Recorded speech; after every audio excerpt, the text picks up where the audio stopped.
Você já ouviu alguma vez na sua vida algum grande investidor, Warren Buffett, Charlie Munger, Peter Lynch, falar que não vai investir no mercado de ações porque a taxa de juros está subindo?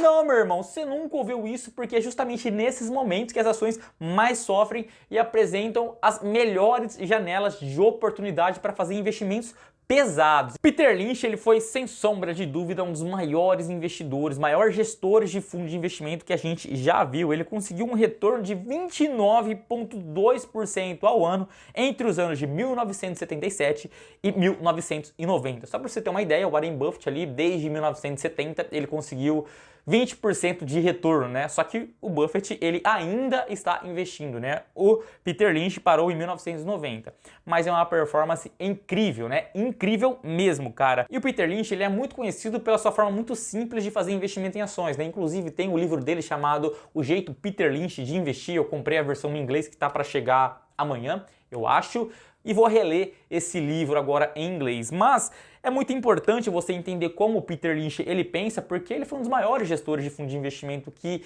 esse mundo já viu. E ele costuma dizer que é praticamente impossível a gente prever qual vai ser a taxa de juros nos próximos 2 anos ou no próximo ano, cara. Porque nem os banqueiros centrais sabem quanto que vai estar. Nem o Jeremy Powell, que é o presidente do Banco Central dos Estados Unidos, consegue saber qual vai ser a taxa de juros nos próximos 2 anos, né? Ah, então você está dizendo que ele é um burro. Mas quem aqui ouviu, leu, escutou alguém falar em 2019 que hoje a taxa de juros americana estaria entre 4,25% e 4,5%?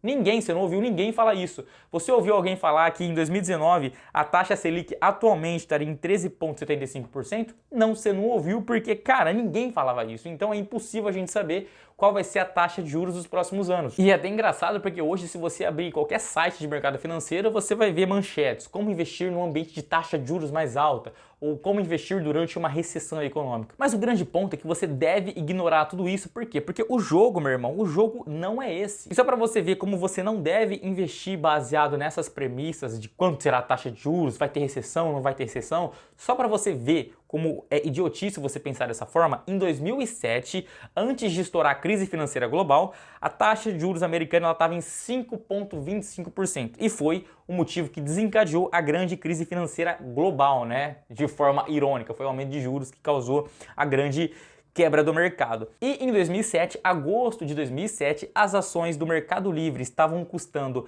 28 dólares e 50 centavos e até o momento desse vídeo, dezembro de 2022, elas estão custando 878 dólares, um rendimento de 3.000%. As ações da Amazon custavam 4,66 em agosto de 2007. Atualmente elas estão custando 85 dólares e 25 centavos, um retorno de 1.729%. As ações de Apple em 2007, elas custavam 4 dólares e 46 centes e atualmente estão custando 131 dólares, uma rentabilidade de 2.857%. Então você vê que investir baseado nessas premissas, quanto vai estar a taxa de juros, vai ter recessão, não vai ter recessão, é um grande erro, é uma grande cagada, você pode ficar de fora de grandes altas do mercado. E eu sei que falar sobre investimentos no caos macroeconômico que a gente tá atualmente, né? Pô, 3 anos de voadora na cabeça, né?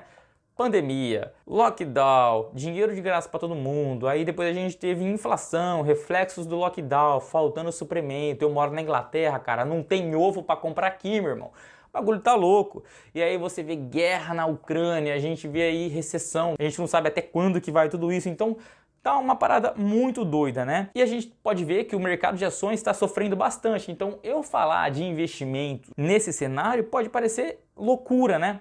Porém, cara, eu vi essa imagem no livro do Howard Marks, Dominando os Ciclos de Mercado, e essa é uma imagem muito rica. Por quê? Nessa imagem aqui a gente tem essa linha central, né, que ela é levemente inclinada para cima e ela, na perpetuidade, ela sempre sobe, né? É uma linha que sempre vai subindo, né?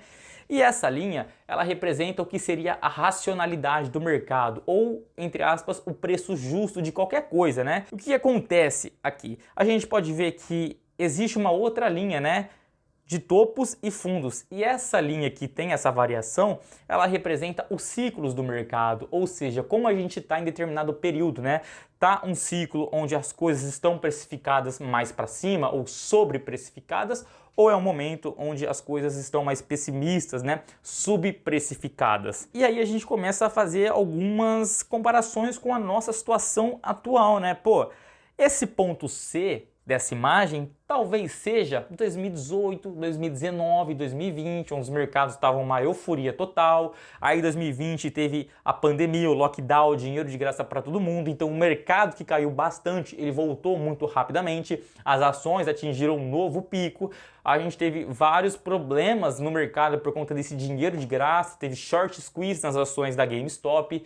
Bitcoin batendo a máxima histórica de 60 mil dólares novamente, né? Ele chegou no patamar de 60 mil de novo, depois de uma grande queda. NFT, figura de macacos, sendo precificada a valores astronômicos. Então, foi muita irracionalidade, né? E esse ponto C, ele reflete o nível de otimismo generalizado que o mercado tava, né? E aí, depois com essa queda que a gente tá vendo nos mercados, né? Recessão econômica, mercados globais caindo, Estados Unidos caindo, Reino Unido caindo, Europa caindo, né? Esse aumento de juros, a gente estaria em algum lugar do que seria aí um ponto entre D, E e F. A gente não sabe qual ponto que seria, mas a gente está em algum lugar entre esses três pontos. Ou seja, a gente está muito mais próximo dessa linha central, que seria o preço justo, o preço correto das coisas, tá? Do que no nível C, né? Um nível de sobreprecificação dos ativos financeiros, né? Eu não sei qual ponto, mas talvez a gente esteja mais próximo do fundo do que do topo dos mercados. Inclusive, a gente pode ver uma coisa muito curiosa que o Howard Marks ele fala muitas vezes ao longo do livro, né? O mercado, qualquer mercado, ele nunca vai se encontrar muito tempo no nível correto de precificação, né? Ele sempre ou vai estar muito super precificado, sobreprecificado, ou ele vai estar subprecificado. Existe um intervalo de tempo muito curto em que os ativos financeiros eles se encontram nesse preço justo e é praticamente impossível a gente saber qual é esse ponto, né? O que a gente consegue é ter ideias em relação a vários indicadores, né? Otimismo do mercado, taxa de juros, inflação, desemprego, tá tendo greve, não tá tendo greve, como tá o otimismo das pessoas, dos empresários, né? Taxa de câmbio. Então, fazendo um estudo desses indicadores, a gente consegue entender de forma mais fina, de forma mais fiel, qual é o ciclo do mercado que a gente tá, né? Qual o momento do ciclo de mercado que a gente tá.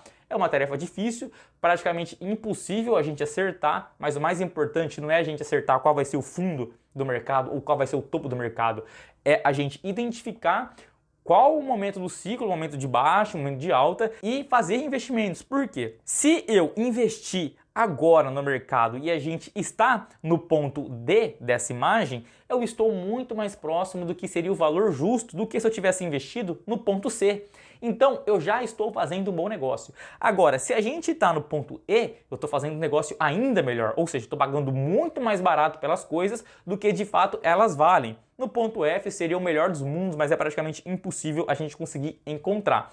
Mas se eu, fazendo as minhas análises, eu já tenho uma percepção de que a gente está mais próximo do valor correto do que no passado, faz sentido eu investir agora, independente se o mercado cair mais, porque eu já estou fazendo um bom negócio. E essa imagem, que é muito simples, ela é muito rica, tem muita coisa para a gente falar dessa imagem.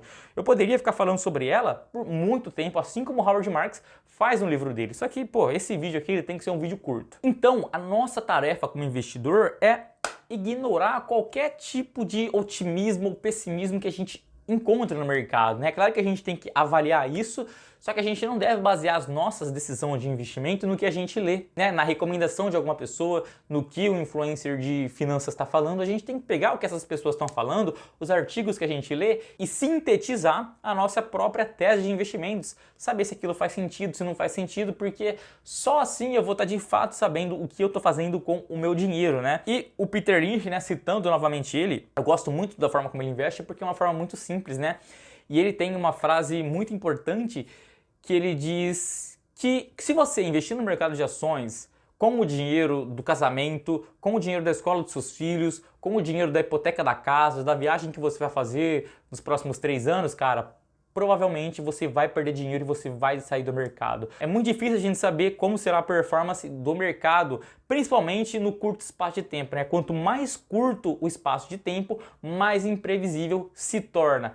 Já se você entrar no mercado de ações com a cabeça de pensar nos próximos 20 anos, provavelmente você vai ser um investidor bem-sucedido e vai conseguir fazer um bom dinheiro no mercado de ações se você investir em empresas que possuem vantagem competitiva, né? Ou seja, se a empresa tem algum tipo de vantagem, alguma diferenciação no seu produto, onde é muito difícil um concorrente fazer um produto parecido com aquele, um produto ou um serviço parecido, numa empresa que tem uma forte geração de caixa, né? Gera muito caixa, uma empresa que tem uma boa gestão, isso é extremamente importante, e principalmente uma empresa que é negociada a um preço justo. Não adianta eu comprar um lixo muito barato ou uma ótima empresa muito cara, porque nesses dois cenários provavelmente eu vou perder dinheiro. Então o preço justo ele é extremamente importante. Se você investir no mercado para os próximos 20 anos, baseado nesses poucos pontos, esses poucos critérios que grandes investidores utilizam no momento de fazer os seus investimentos, você vai ser um investidor bem-sucedido. E é claro que eu tenho essa meta de monetização aqui para atingir, eu conto com você para isso. Curta esse vídeo, se inscreva no canal, você aprendeu muita coisa aqui nesse vídeo. Eu sou Matheus Cipriano, muito obrigado por ter assistido esse vídeo até aqui. Tamo junto, valeu e até mais.